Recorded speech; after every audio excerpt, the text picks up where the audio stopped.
Thank you. Just to make it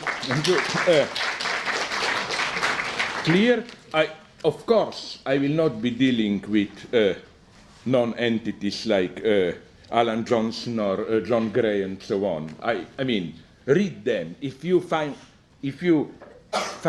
anything of any interest in their attacks on me, then you simply shouldn't read. I mean, then you are beyond help. I want to nonetheless seriously answer 2-3 other critical points made. First, a couple of observations about the ongoing political situation in Europe, all the protests exploding. I think that these protests seem to converge in a series of demands which, in their very spontaneity and obviousness, form a kind of, I apologize for this jargon, a kind of epistemological obstacle to the proper confrontation with the ongoing crisis. What people usually demand when they protest is really what it amounts to. It's a kind of a popularized version of Deleuzian politics. People know what they want, they are able to discover and formulate it, but only through their own continuous engagement and activity. So we are told, active participatory democracy, not just representative democracy with its electoral ritual every 4 years, which just interrupts the voters' passivity. Then we are told we need the self-organization of the multitude, molecular from beneath, not a centralized Leninist party with the leader, and so on and so on. It is, I think, this myth of non-representative direct self-organization which is the last trap, the deepest illusion, which is most difficult to renounce. Yes, there are in every revolutionary process ecstatic moments of group solidarity when thousands, hundreds of thousands, together occupy a public space, like on Tahrir Square in Cairo 2 years ago. Yes, there are moments of intense collective participation where local communities debate, decide, when people live in a kind of permanent emergency state, taking things into their own hands with no leader guiding them. But I claim such states don't last. And tiredness, getting tired of it, is not a simple psychological fact. So now comes my first thesis. I will try to be as brutal and provocative as possible. The large majority of people, and I'm not here presenting you the variation of that 99% of the people are idiots, no? I include myself into this large majority. A large majority, I claim, wants to be passive and just rely on an efficient state apparatus. Like, I'm sorry to tell you, but I wouldn't like to live in a state where some kind of permanent participation, engagement is going on, and so on and so on. I much prefer to be a passive citizen. There is a machinery of state or whatever social services which smoothly does its work, and the less I know about it, all the better. And I don't despise ordinary people for it. Next point. People really know what they want when they are engaged. I claim, no, they don't. Up to a point, I claim even the majority even don't want to know, really.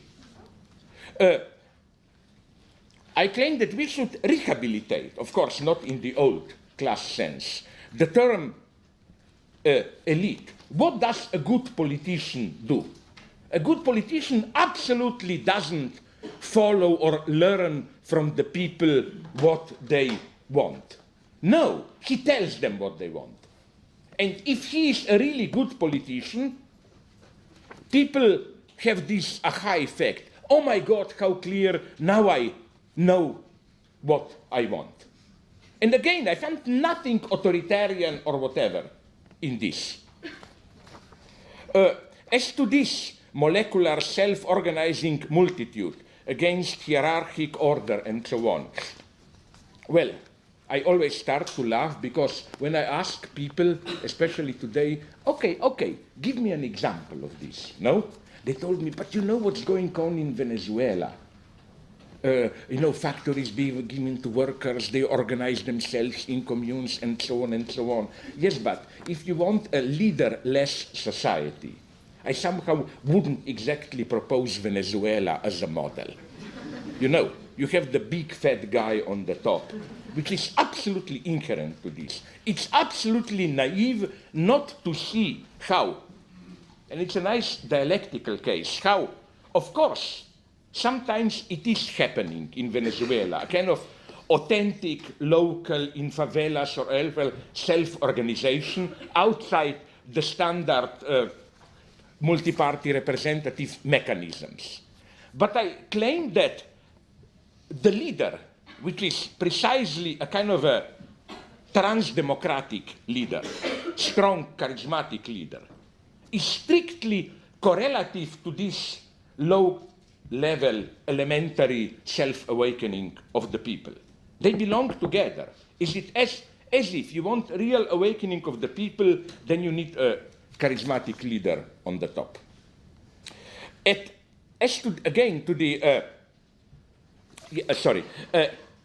So now, what's my point here? Does this rejection of direct democracy mean a resigned surrender to the hegemonic power structure? Am I simply saying, yeah, revolution is good for or direct democracy for a couple of months when things are in turmoil, but then things return back to normal, and so on and so on? No. I think that there is nothing inherently conservative in being tired of the usual leftist demands for permanent mobilization, active participation, and so on. This is the leftist superego logic. The more you participate, the more you are guilty for not participating enough, and so on and so on. The battle, I claim, the true battle of the left has to be won here. By here, I mean in the domain of citizens' passivity. The true measure of change is not those ecstatic moments we are all on Tahrir Square or whatever, but when things return back to normal. Is this normality the same as before? How is your everyday life affected? This is the revolution which is really difficult to make. Let me make along these lines a step further. One of the politico-ideological topics rendered popular by different Deleuzians, Negri, and so on, is the idea that we are witnessing today the shift from traditional hierarchy, a pyramid-like subordination to a master, a shift from this hierarchy to, as they put it, pluralizing rhizomatic networks. Along these lines, political analysts like to point out that the new anti-globalist protests all around Europe and United States, from Occupy Wall Street to Spain, Greece, although Greece is more interesting here, have no central agency. All people, even in my own country, Slovenia, who demonstrate that this is wonderful, there is no central committee, we just meet, we debate, and so on. There are just multiple groups interacting.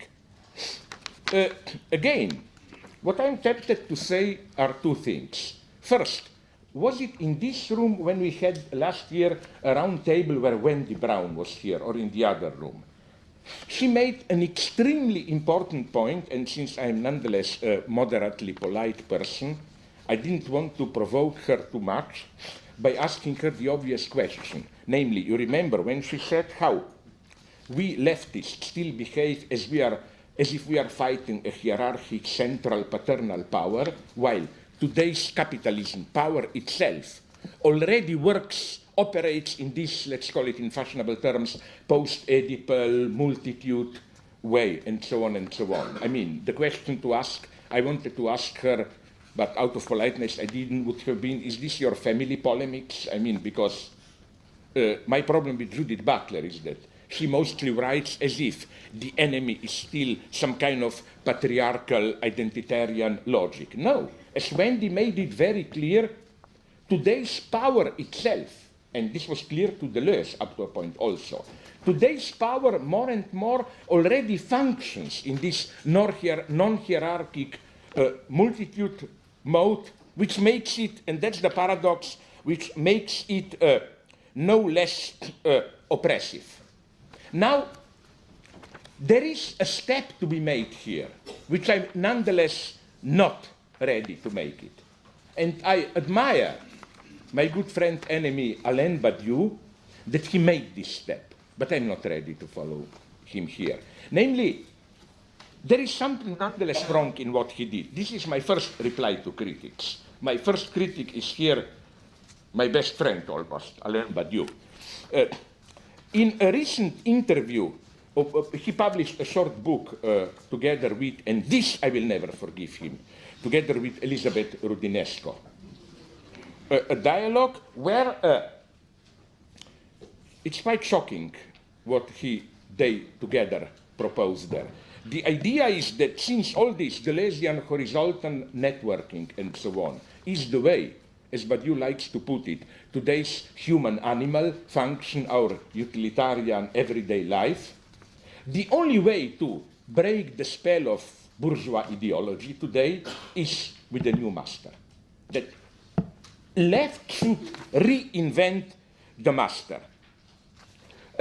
His idea is a very simple one, Badiou's. It's that, you know, Badiou's opposition between animal life, just hedonist individuals, and then subject. Subject as defined by his, her, their fidelity to truth. And Badiou's point is very simple here. What makes an individual, you know, this pleasure-oriented bourgeois individual, a subject is fidelity to a master. It's a total rehabilitation of a master. And I almost admire Badiou here because he goes to the end and claims that there was a deep necessity in so-called cult of personality in communist movement. Lenin, Stalin, Mao. Here is the quote. There are three persons, Rudinesco, Badiou, and then Aeshiman. This is the journalist of Libération. Now he moved to Nouvel Observateur, who is asking them. Rudinesco, in the last resort, what was lost in psychoanalytic societies is the position of the master to the benefit of the position of small bosses. The journalist, what do you mean by master? Rudinesco, the position of the master allows transference. The psychoanalyst is supposed to know what the analysant will discover. Without this knowledge attributed to the psychoanalyst, the search for the origin of suffering is quasi-impossible. The journalist, do we really have to go through the restoration of the master? Badiou, now, quite crazy. The master is the one who helps the individual to become subject. That is to say, if one admits that the subject emerges in the tension between the individual and the universality, then it is obvious that the individual needs a mediation and thereby an authority in order to progress on this path. The crisis of the master is a logical consequence of the crisis of the subject, and psychoanalysis did not escape it. One has to renew the position of the master. It is not true that one can do without it, and especially in the perspective of emancipation. Do you see the nice paradox? Without master, no emancipation. And then Elizabeth Rudinesco does the last kick. Rudinesco, when the master disappears, he is replaced by the boss, by his boss's authoritarianism, and sooner or later, this always ends in fascism. Unfortunately, history has proven this to us. Now, this is even for me, with my bad taste jokes, a little bit too much. Like, the only defense against fascism is a master. Although, again, one has to admit the obvious element of truth in it, that in today's type of subjectivity. We effectively no longer have a traditional patriarchal master figure. And again, I'm not saying anything extra new here. This was known, for example, already to Horkheimer and Adorno way back in the 1930s, where in their excellent analysis, Horkheimer in Autorität und Familie, Authority and Family, Adorno in his analysis of structure of fascist propaganda, emphasized that the totalitarian leader, Hitler, Stalin, these are not master figures. But nonetheless, my problem is that, I hope we agree here, that of course this post-Oedipal, postmodern subjectivity, infinitely plastic subjectivity, you reconstruct yourself all the time and so on, that this one fits perfectly today's relations of domination. That even if you don't have master in this classical sense, oppression can be even worse. This is, I accept this. And furthermore, I think I repeat myself a little bit here that the last time I was here, I already developed this, namely that we have regimes today which we would all have agreed are, in some naive sense, extremely totalitarian, and so on, but they are not the regimes of the patriarchal master. And there was a book written by a guy called, I forgot his Christian name, I'm sorry, it's Myers, M-Y, something called The Cleanest Race. I think, again, that I repeat myself a little bit, but now let's make the point about today's North Korea. The guy did something pretty interesting. He lived as a journalist in Korea and used North Korea and used a little bit of freedom that he had to go a little bit. He was allowed to, I don't know how, to countryside. He looked not at the propaganda that North Korea addresses to the West, but at, as it were, propaganda for aborigines, their own people there, and discovered that it's absolutely not, that all this bullshit about Korea being deeply embedded in old Confucian society and so on, no, it's strictly matriarchal.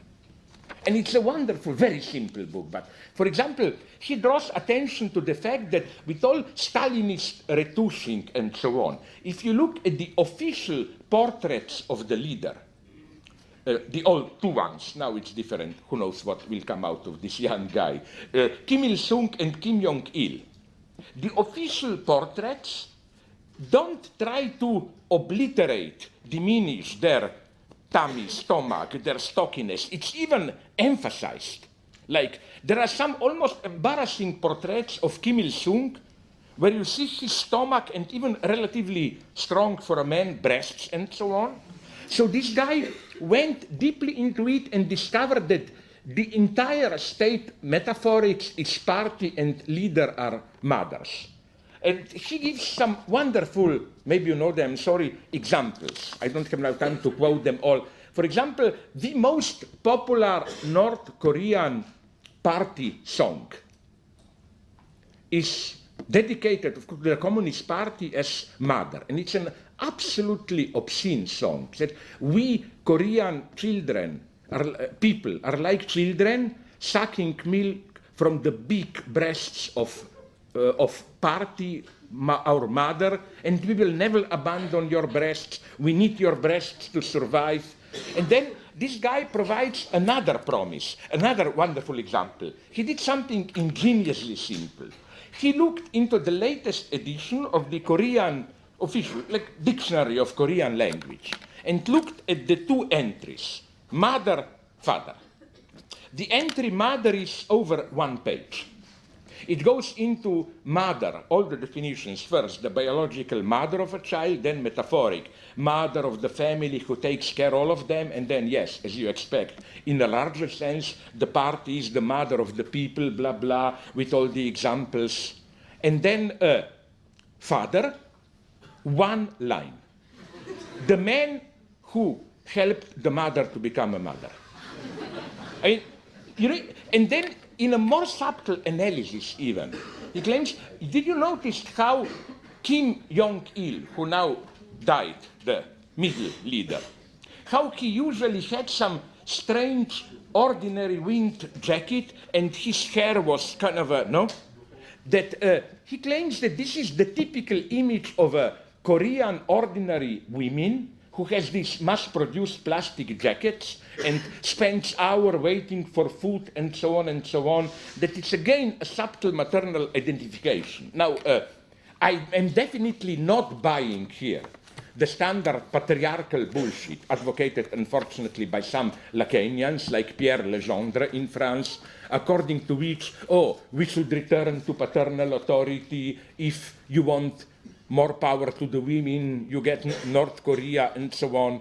No, I'm not saying this. All I'm saying is something much more.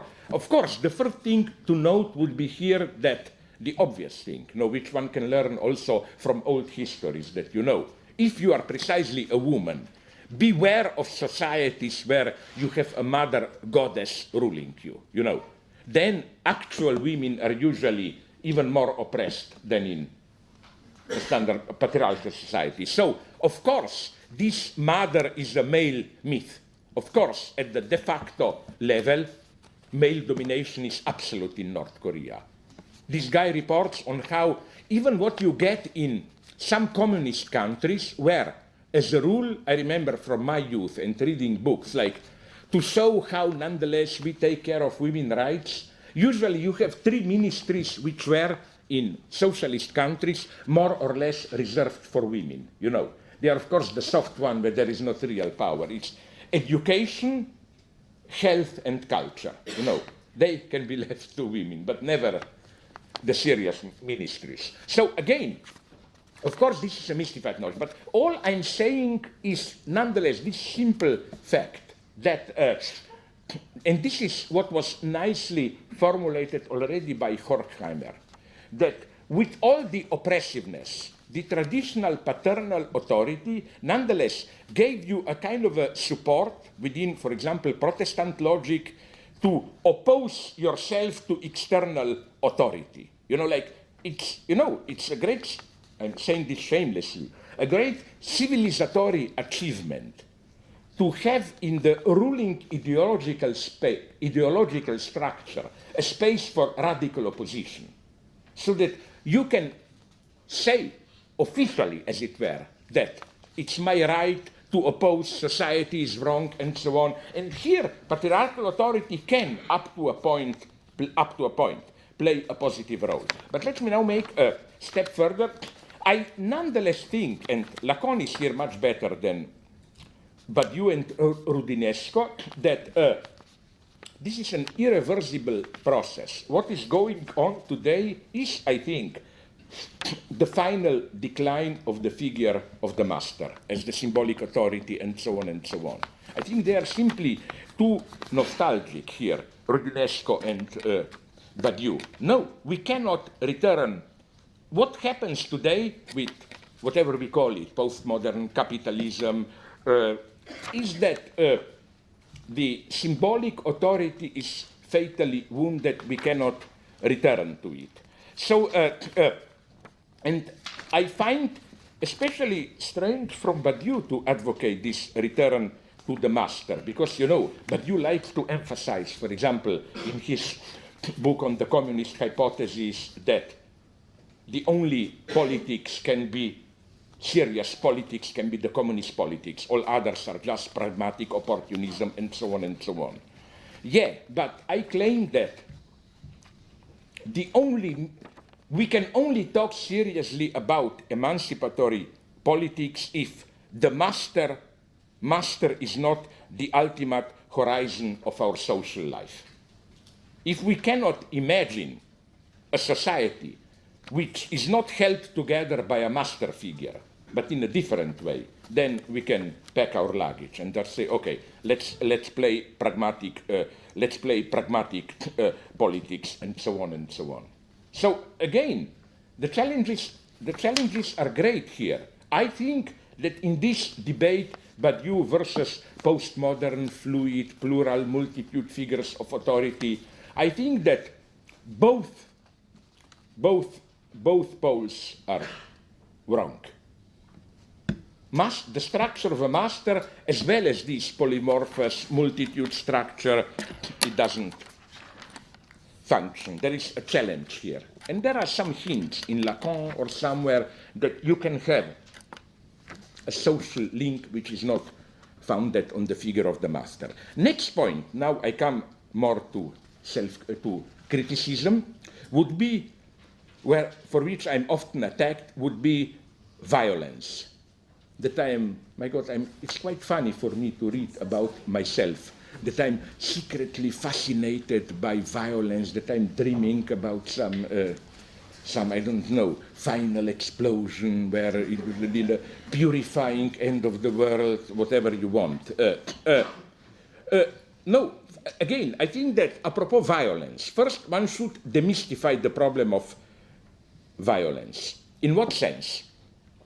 One should reject claims that the 20th century communism used too much excessive murderous violence, and that we should be careful not to fall into this trap again.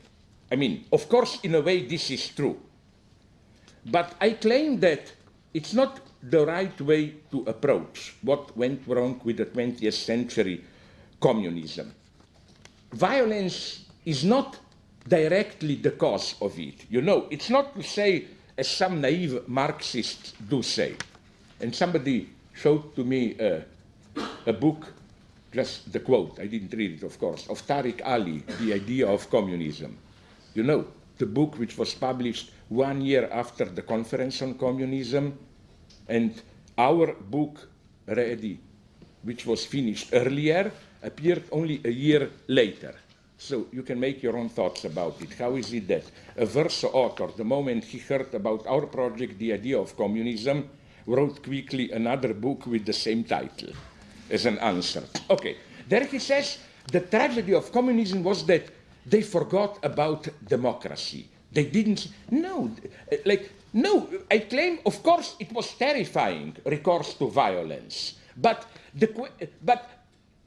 to resolve the problem, one should precisely not directly say, oh, we should take care of, or we should have taken care of violence, what, prohibit such violence. No, the true problem is what was wrong in the communist project, the way it was formulated in the 20th century, what was wrong in the project as such, so that the only way to survive, he had to take recourse to violence. Violence, as is always the case, was already an answer to a certain deadlock.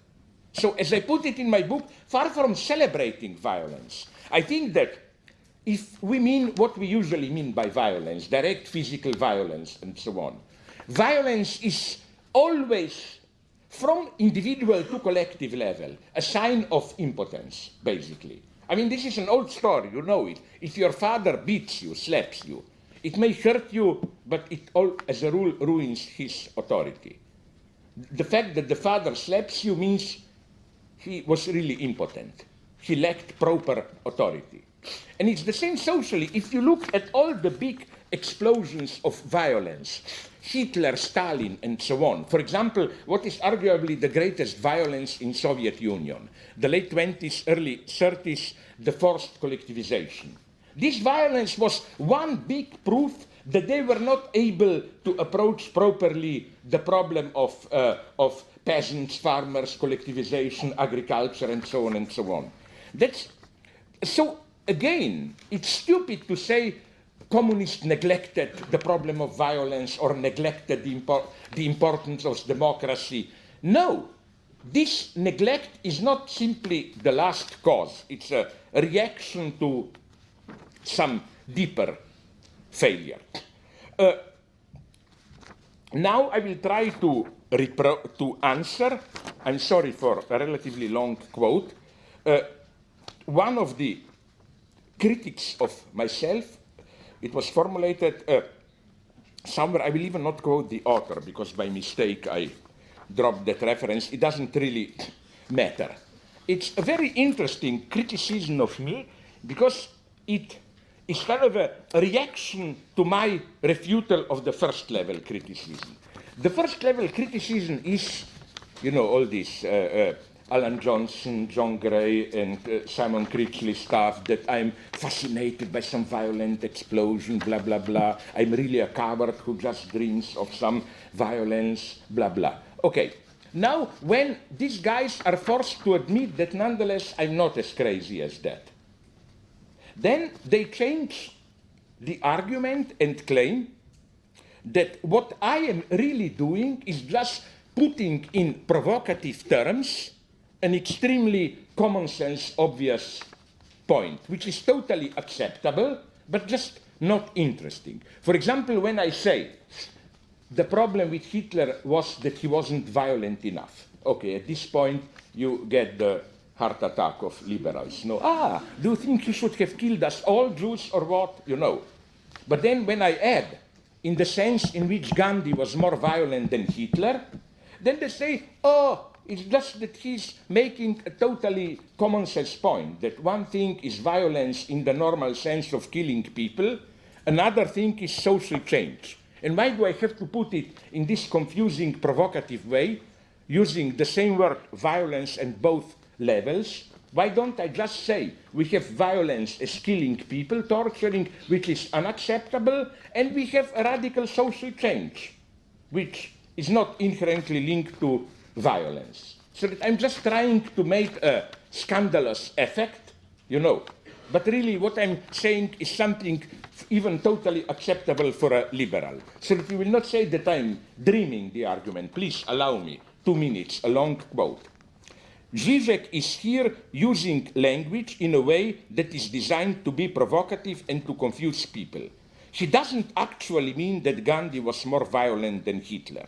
What he means to do instead is to alter the typical understanding of the word violence, so that Gandhi's non-violent means of protest against the British will be considered more violent than Hitler's incredibly violent attempts at world domination and genocide. Violence for Zizek in this particular instance actually means that which causes massive social upheaval. In that way, he considers Gandhi to be more violent than Hitler. But this, like so much of what Zizek writes, is actually nothing new or interesting or surprising. And that's why he writes it in the provocative, confusing, and bizarre manner that he chooses instead of a straightforward manner. If he would have written that Gandhi accomplished more through nonviolence that aimed at systemic change than Hitler accomplished through violent means, we would all agree. But we would also know that there is nothing profound in such a statement. Instead, Zizek attempts to shock us, and in doing so, he covers up the completely humdrum conclusion about Gandhi and Hitler that everyone already believed to be true before they read Zizek. The same is true of Zizek's controversial point about Jews and anti-Semites. There is nothing remarkable about the argument that in the mind of every Nazi who hates Jews, there must also be a fictional Jew for that Nazi to hate. And thus any attempt to rid Nazis of the Jews within themselves, as Zizek tells us, Hitler once said, would result in the destruction of the Nazis themselves, since the anti-Semites in themselves require the continued existence of the Jews within themselves. In other words, Zizek is once again simply making a muddled word salad in an attempt to dress up commonplaces as profundity. Gandhi's method for changing things worked because he went after the system itself. The anti-Semite can never kill the object of his hatred because his worldview necessitates the fictional Jew. End of quote. Admit it, you were convinced, no? Okay. In both cases, so you got it, the reproach is the same. I try to sell the common thesis that Gandhi aimed at changing the system, not destroying people, but since this is a commonplace, I want to be provocatively popular, I formulate it more provocatively, weirdly expanding the meaning of the word violence to include institutional changes. The same goes for my statement about the Jew is in the anti-Semite, but the anti-Semite is also in the Jew. It's just a garbled way to deliver the commonplace that, in the mind of every Nazi who hates Jews, there must also be a fictional Jew for that Nazi to hate. Like, that the Nazis don't really hate actual Jews, but what they hate, what they construct as the object of their hatred is their own fantasy. But is this the case? What if I claim the key point gets lost in this translation of my, as the kind writer wrote, muddled word salad into common sense? In the second case, it's wonderful how he missed my point. My point is not just the effectively obvious claim that the Jew to whom the Nazi refers in his ideological, that this Jew is his ideological fiction. I know this is a commonplace, but I'm saying something else. What I'm saying is that his own ideological identity of the Nazi is simultaneously grounded in this fiction, not simply depending on it. The Nazi is, in his self-perception, a figure in his own dream about the Jews. And this, I think, you see my point. It's not only that the Jew is in me, my fantasy, it's that I am in the Jew, in the sense that I am part of my own ideological dream. It's a slightly more complex point. So back now to Gandhi. So why call Gandhi's attempts to undermine the British state in India more violent than Hitler's mass killings? Well, to draw attention to the fundamental violence that sustains a normal functioning of the state. Benjamin called it mythic violence. And the no less fundamental violence that sustains every attempt to undermine the functioning of the state. Benjamin's divine violence. This is why the reaction of the state power to those who endanger it through peaceful demonstrations and so on is so brutal, and why, in its very brutality, this reaction is reactive in Nietzsche's sense, protective. So far from eccentricity, the extension of the notion of violence, so that for me, nonetheless, Hitler was violent, but Gandhi also, is based on a key theoretical insight. And it is the limitation of violence to its directly visible physical aspect, which, far from being neutral common sense, relies on ideological distortion. This is also why the reproach that I am fascinated by some ultra-radical violence, with comparison to which Hitler and Khmer Rouge didn't go far enough, misses the point, which is not to go further in this type of violence. Like, it's not, why did Khmer Rouge kill only one quarter of Cambodians? They should have killed more, one half or whatever. It's that one should change the entire terrain. It's difficult to be really violent. And the same holds for violence which has any effect on the system. For example, I remember, I'm unfortunately old enough, it was possible when I was very young to see them on screen,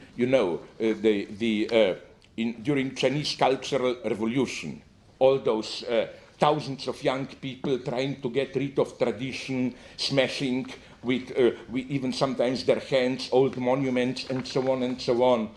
Already at that point, this did struck me as sign, precisely this physical violence did struck me as, again, a sign of some fundamental impotence.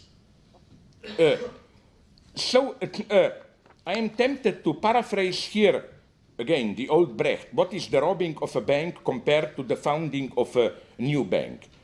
What are the violent and destructive outbursts of red guardists caught in a cultural revolution compared to the true cultural revolution, which is the permanent dissolution of all life forms which capitalist reproduction dictates?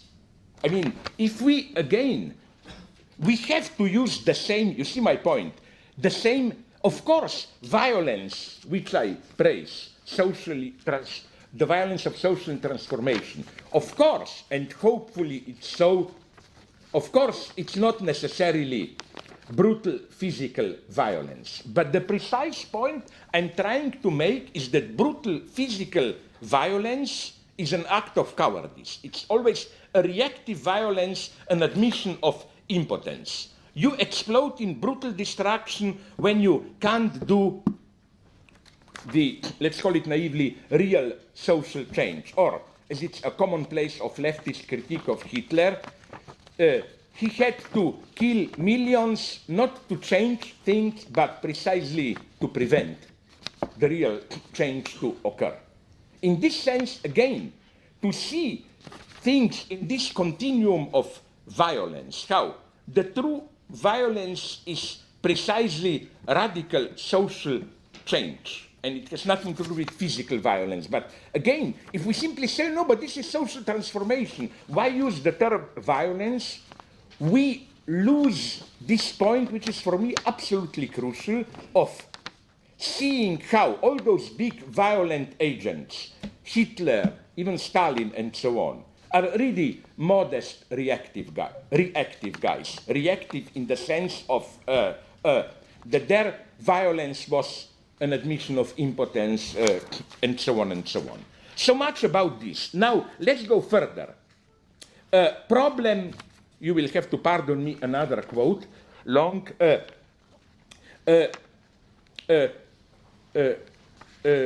Santiago Zabala, the friend of Gianni Vattimo, recently wrote an essay on me, positively oriented essay for Al Jazeera debate. And then this essay provoked from some multicultural, post-colonial, blah, blah, anti-Eurocentrist guys a pretty violent response, predictably accusing me of Eurocentrism and so on. Now, this is an interesting debate, up to a point. Why?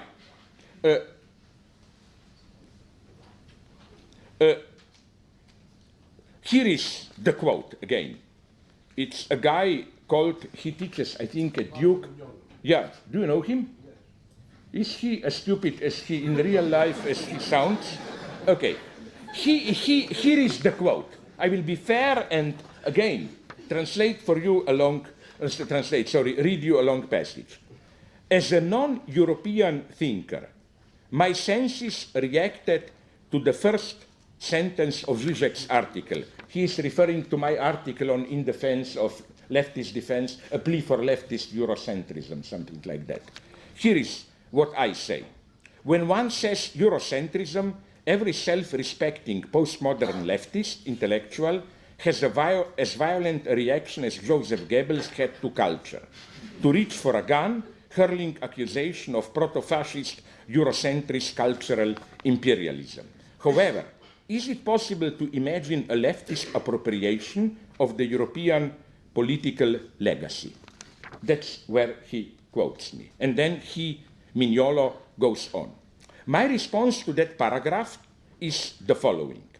When one says Eurocentrism, every self-respecting, decolonial, this is probably his neologism to be more respectful than post-colonial, no?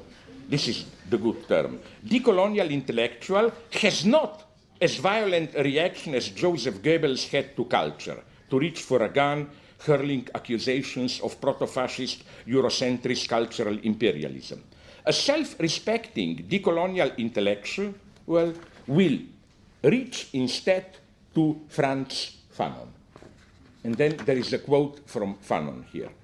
Now, comrades, now is the time to decide to change sides. We must shake off the great mantle of night which has enveloped us and reach for the light. The new day, which is dawning, must find us determined, enlightened, and resolute. So, my brothers, how could we fail to understand that we have better things to do than follow that Europe's footstep? End of quote from Mignolo, and then Mignolo goes on. We, decolonial intellectuals, if not philosophers, have better things to do, as Fanon would say, than being engaged with issues debated by European philosophers. It's interesting that, but this is just my sarcastic remark then, then of course I ask myself, okay, fuck you, who are these bloody, much more interesting intellectuals, no? Let's say I was not overly impressed, no? Like, one of them was otherwise my good friend, Wang Kui. Wang Kui, how do you pronounce it? Well, yeah, you know, the Chinese leftist. Yeah, but I wouldn't exactly quote him as a model of non-European authentic tradition, because I couldn't, I'm on very good terms with him. He sent me recently a text on China and modernization, where he does an operation which I find deeply problematic.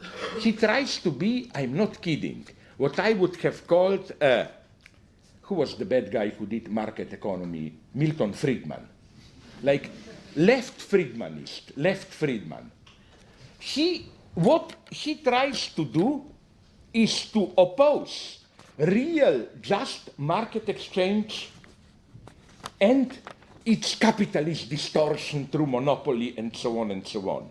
So there is a true, honest market exchange, and he explicitly, positively quotes Friedman, and then there are distortions which he, in a typical non-Marxist way, he sees the causes of these distortions not in economic relations themselves, but in social pathology. Like he says, when power structure and other social pathologies distort the market, then we get market monopolies, and so on and so on.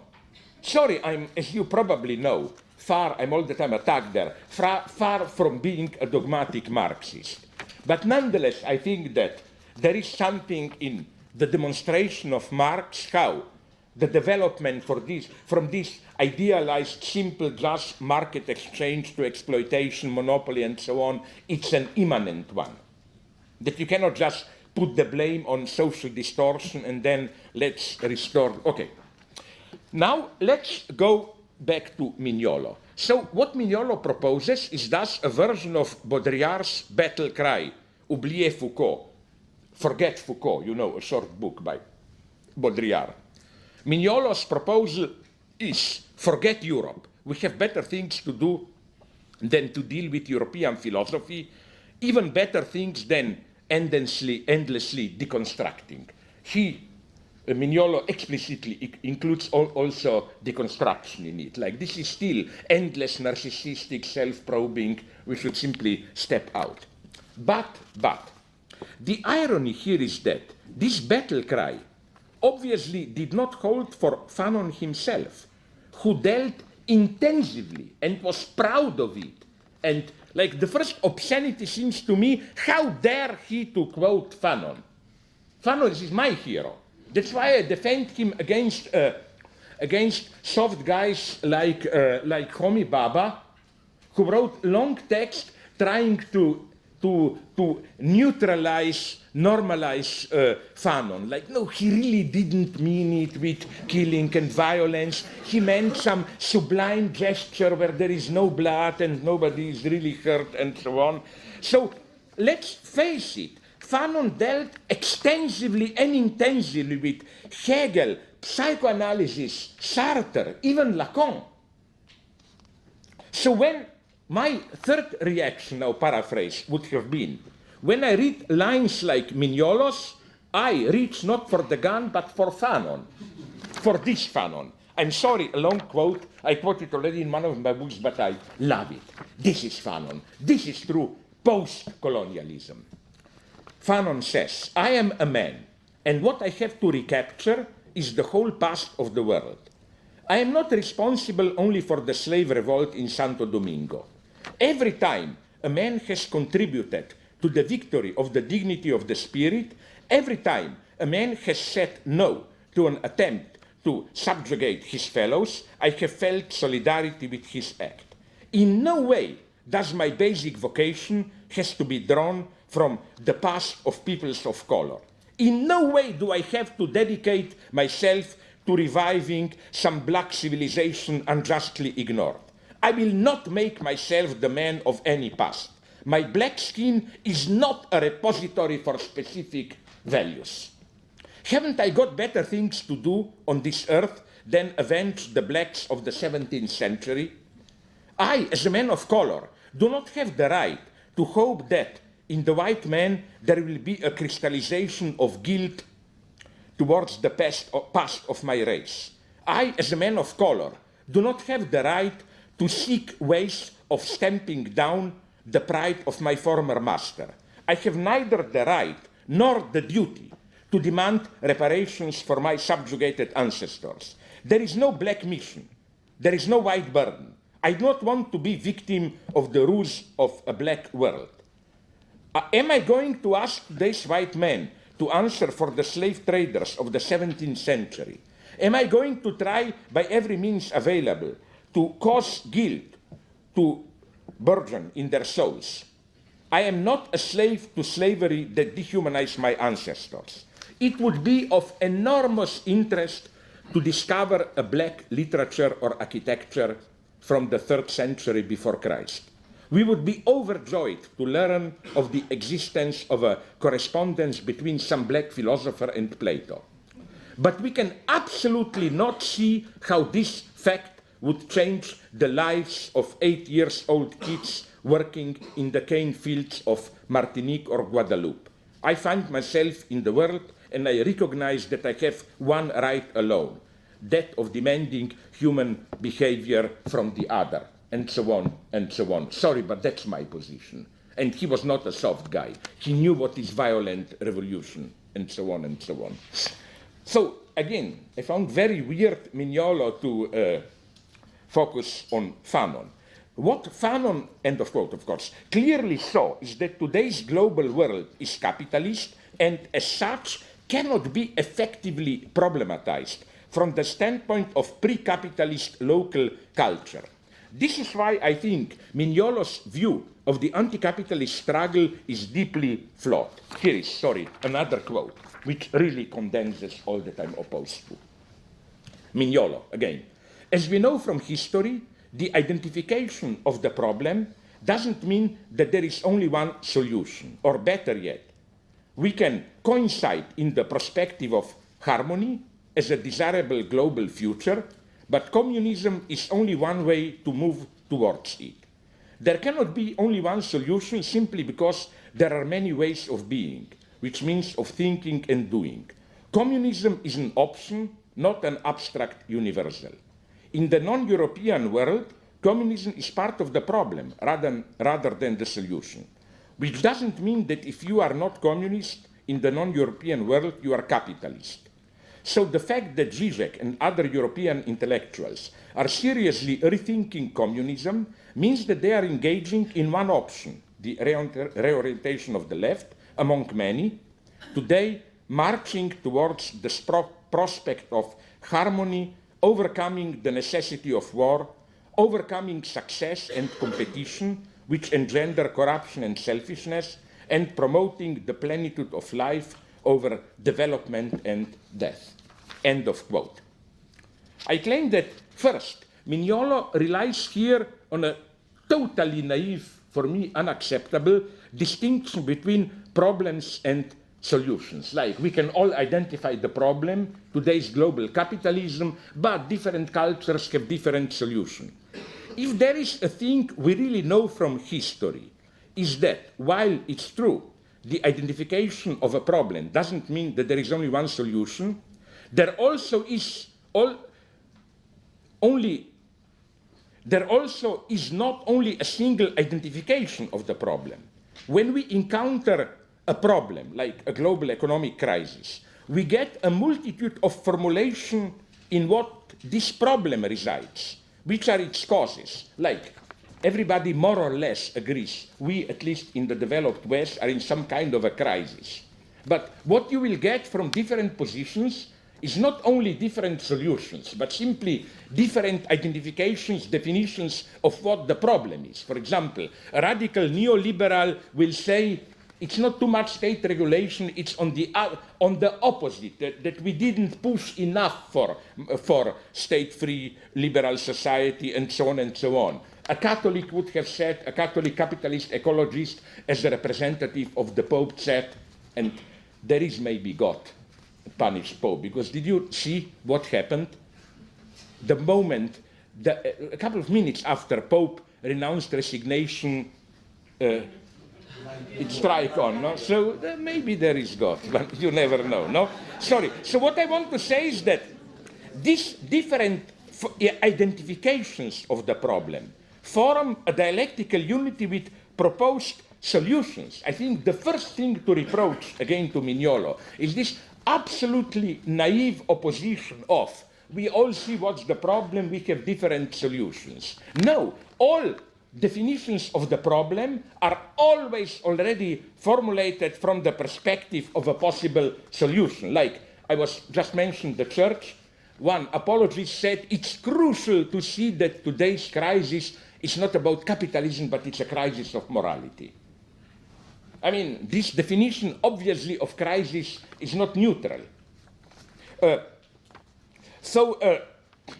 Which is why, again, communism, I'm almost tempted to precisely say the opposite of Mignolo, and to claim that, yes, while I definitely agree that we should not impose on all parts of the world the same path towards how to get rid of whatever today's deadlocks of global capitalism. But communism, for me, at least today, is not solution. Fuck it, who knows how will it look and so on. It's precisely a specific definition, determination of the problem. The idea is that our problems are grounded in the antagonisms of capitalist self-reproduction and so on and so on.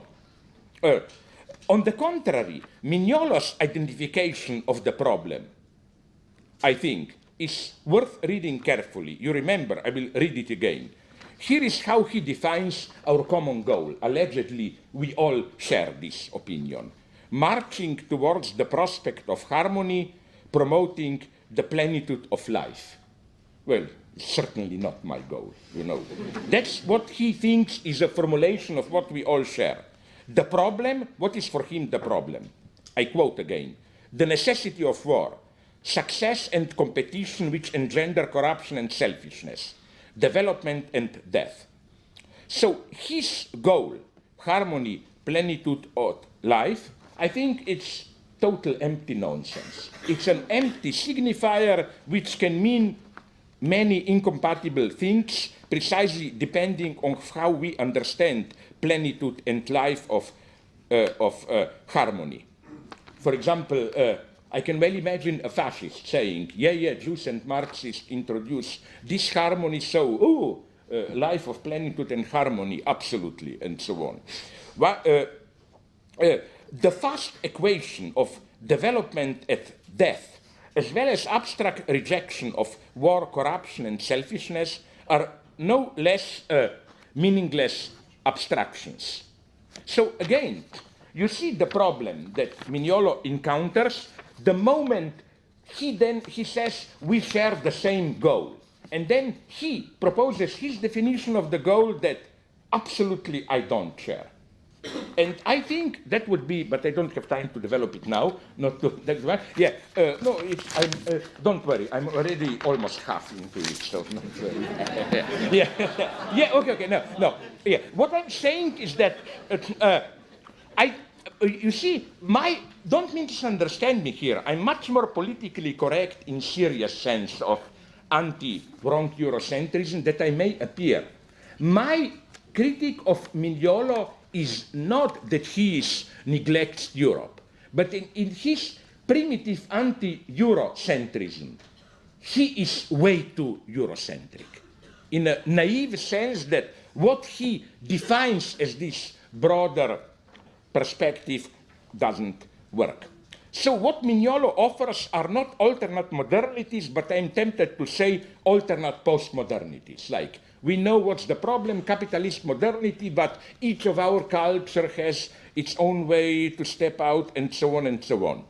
Against such an approach, we should totally defend European universalist legacy. How? Ha. Now comes the problem, the most probably problematic part. I will take an example of the point that I'm trying to make. What does it mean, the ambiguity of colonization and European universalism, by reporting to you on an incident that happened to me, not even incident, in India when I was there. In a debate, an Indian cultural theorist complained that against me that I am in a privileged situation there, because he claimed it's easy for me to speak English, but am I aware of what an a priori formal oppression or language colonization is? The very fact that for them to debate with me, they have to use the very language of colonization, English, to formulate their very program of decolonization. Okay, so the idea was that the English language means that already formally in their very fight against colonization, they are colonized. I exploded, as you can imagine. First, I made an obvious remark, which was very well received, of typical big nation racism. Fuck him, my language is not English, you know. Like, since I come from small city Slovene nation, it's okay for me to speak English, no? But they, big nation, they have the dignity of whatever. But my serious answer was much more problematic for them. I claim that what this guy didn't see is how, and be very careful here, this is the Hegelian point, this imposition of English, a foreign language, created the very X which is oppressed by it. Because what is oppressed, what they feel, Indian emancipatory fighters, as being oppressed, is not the actual pre-colonial India, but the authentic dream of a new universalist democratic India. So you see my point. I totally agreed with them that they experience English language as imposed. That the fact of being compelled to speak, to debate in English, means that they are deprived of something. But my point was here a much more vicious one. It was that what they feel deprived of emerged only through this loss itself, by them being forced to speak English. It's not the actual pre-modern India, which was just a kind of a oppressive, plural, inconsistent society, and so on and so on. You see the nice paradox that, which is why, incidentally, this is how I explain of how the great intention of British colonizers there was not we must civilize Indians, we must impose of them our values. No, from the beginning they were not so stupid, but in an evil sense they were not stupid, the British. They knew very well that to control Indians they must keep them apart. They precisely want them to stick to their own original culture. If there was no original culture, they even created it. My friends in India gave me, I quote it in, I think in Living in the End Times, the first chapter, you know, the book of Manu. It's the great classical text, the Bible of Indian traditional Hindu social thought. It justifies castes, describes in detail the duties, rules, and so on. Nice, but you know what's the paradox? This book didn't exist before 18th century. There were just different fragments here, there. It was put together by British colonizers to have a kind of a unique ideological body to apply it to apply it to Indians. So again, what I'm claiming here is that, and you know who knew this? There is another guy who is a tough guy, but he is my hero, Malcolm X. That's what his X means, Malcolm X. It's not simply we blacks were deprived of our original roots, we just have an X. For him, I read him, I'm not bluffing, not totally. X was precisely X of an opening, creative opening. His idea was not just we blacks are oppressed, but precisely because were torn from our original constellation, whatever, and precisely because we are more without roots than the whites, we have a unique chance of becoming more universal, emancipated than the whites. Which is why, it may be problematic choice, but I admit it, which is why, as you all know, at the end, Malcolm X's solution was not some stupid black roots, but Islam. Precisely, in his view, Islam is a radically universal religion. And, or to put it in yet another way, more refined, even psychologically. You know, I developed this in my big fat Hegel book. You know, this Lacan's idea that not only language is the house of being, not only we dwell in language, but that language is at the same time a torture house. That we are never at home in language. That's the basic lesson of psychoanalysis called symbolic castration, whatever the bullshit, that there is a fundamental gap imbalance between being human and language. There is always something goes wrong. The problem with this Indian vision is that by locating this imbalance into colonial language, you obfuscate the fact that, like, okay, you are tortured by English language, but where is the torturing done to you by your own local previous language? In other words, the most oppressive thing that could have happened to Indians is some kind of false liberation when someone would have told him, okay, let's get rid of English, let's return to your primordial, whatever this was, culture. You know what? How would this liberation look? Warning to those who are sensitive, now comes a really dirty story. A joke about Jesus Christ, which was told to me, I love them, by a Palestinian Christian in Ramallah when I was there. The joke is this one. It's vulgar. Not even a good joke, but I like the logic. The last evening before crucifixion, you know, Christ was there praying in the tent and so on, and of course he was God, and they all knew this is his last day in peace, no? So the apostles are worried, you know, like, oh my God, our Lord did such great things, and he didn't have any fun in his life, no? So let's organize some fun of him. So they called Mary Magdalene, no? And says, would you go in and seduce? So that at least the last night he will have some fun, you know. Okay, being who she is, no, she said, oh, gladly, no. And went in, after 5 minutes, with totally horrified cry, she ran out.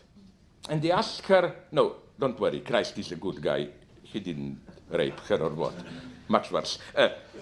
He asked her, what went wrong? And she said, first, everything was okay. I danced a little bit before our Lord, then I pulled out my skirt, I spread widely my legs, and he looked interesting, and then Christ looked closely at my vagina, and he said, oh, what a terrible wound, and put a hand on it and closed it totally, you know. Like, something like that would have been, I think, return to pre-colonial origins, you know. The whole point is that, how should I put it, to admit the wound, to fully identify with it. Like, for me, again, the true victory over colonialism is not let's return to some primitive local culture, but it's to what is already happening. This is why I have nothing against English language. Intelligent American conservatives already knew it. Okay, English language is winning today. But if you look at it closely, it's no longer American or British English. It's English whose model speakers are probably some kind of a half-illiterate in English literature, Singapore merchants or whatever. Or Greeks who will ruin all us, Europe, with their laziness. But that's another story. Sorry. No, but What has all, now I will conclude quickly, but what has all to do with Hegel?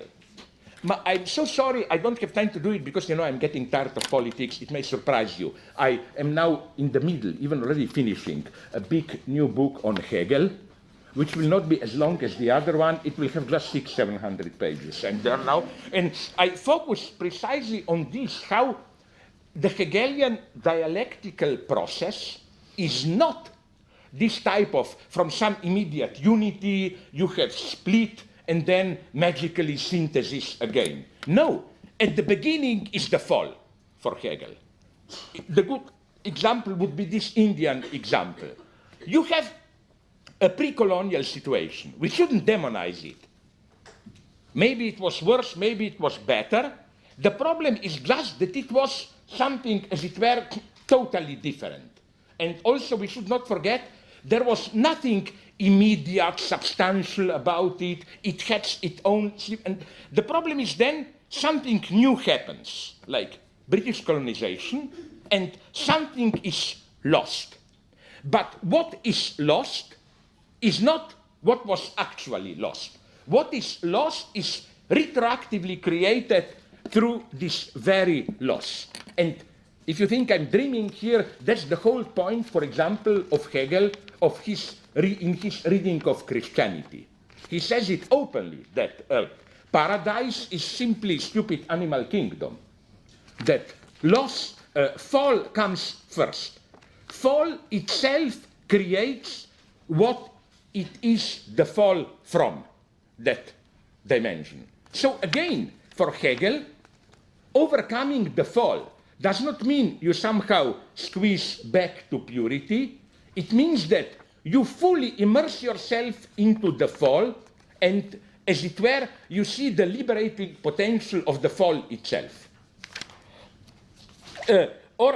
Which is why, again, you should be very cautious about this logic of, you know, Hegel, beginning, then things go wrong, then magically they come together. First things don't go wrong. They are wrong from the very beginning, as it were. And again, at the end, you don't get any synthesis or whatsoever. And now, if you allow me, nonetheless, 5 minutes to quickly conclude, why is this important? Because of our present historical moment. I think that what we should get rid of, if we want seriously to maintain a radical emancipatory political perspective, is what I ironically am tempted to call the Hölderlin paradigm. Hölderlin, you know, the German poet, minor one, Kleist was better, but that's another one.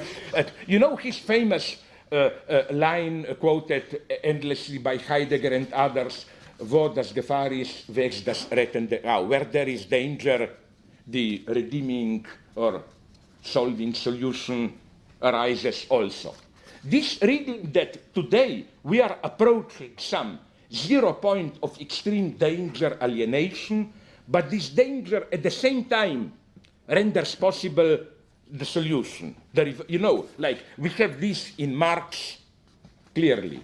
Capitalism as the utter alienation, but at the same time opening up the possibility of collective reappropriation of the alienated substance. Heidegger, forgetting of being, but care, the reversal, emerging it. Even Derrida, I would have said, is in this very strangely. He always emphasized that we are living in the final moment of the metaphysical closure.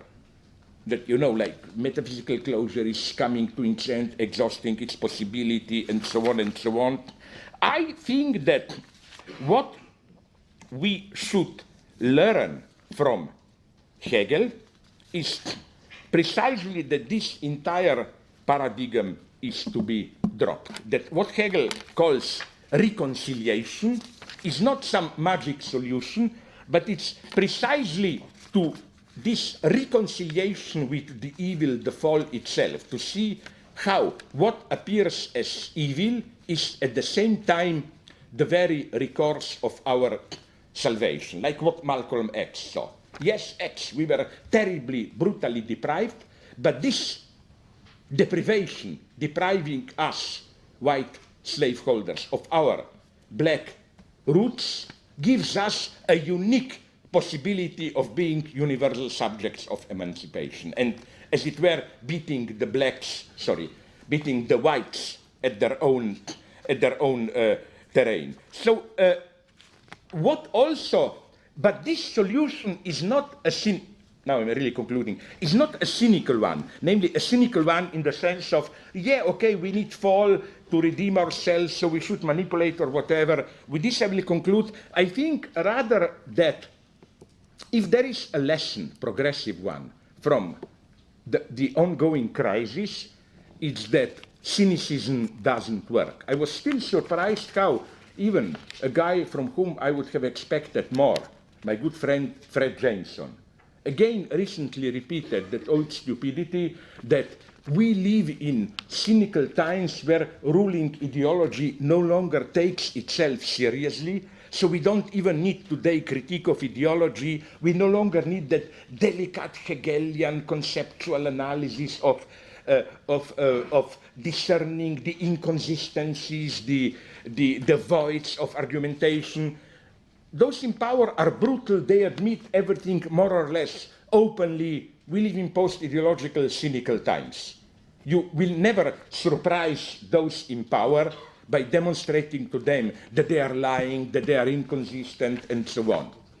I think this is maybe the most dangerous illusion that there is. If there is something to be learned from Freud, it is that precisely this type of perverse, cynical openness is at the same time the greatest illusion. You are really in illusion in material social life. Not when you are telling some dreaming stories about divine intervention, but precisely when you adopt this cynical attitude, like, fuck it, what ideals? Let's be frank, it's all about money, power, pleasures, whatever. Precisely this type of cynical realism doesn't work. It's you are most blinded. Why? What you don't see is precisely illusions which still regulate your life precisely when you think you are directly, brutally realist. Let's not forget, for example, the crisis of 2008. It was not caused by some crazy welfare state idealists. It was caused precisely by, that Michael Douglas bullshit, that greed is good, cynical realists. Precisely those who think we have no illusions, that's the brutality of life, they err most. This is the big lesson of Hegel. This does not mean life is just a muddle, we can't do anything, but now I'm really, just concluding. I think that what's great in Hegel is that he is a post-eschatological thinker. His problem is not things are bad, but we are there, just push it a little bit and everything will turn around and so on and so on. The greatness of Hegel is that he is a post-apocalyptic thinker in the sense of we tried it, okay, I don't agree with Hegel here, but his idea is French Revolution. They tried to realize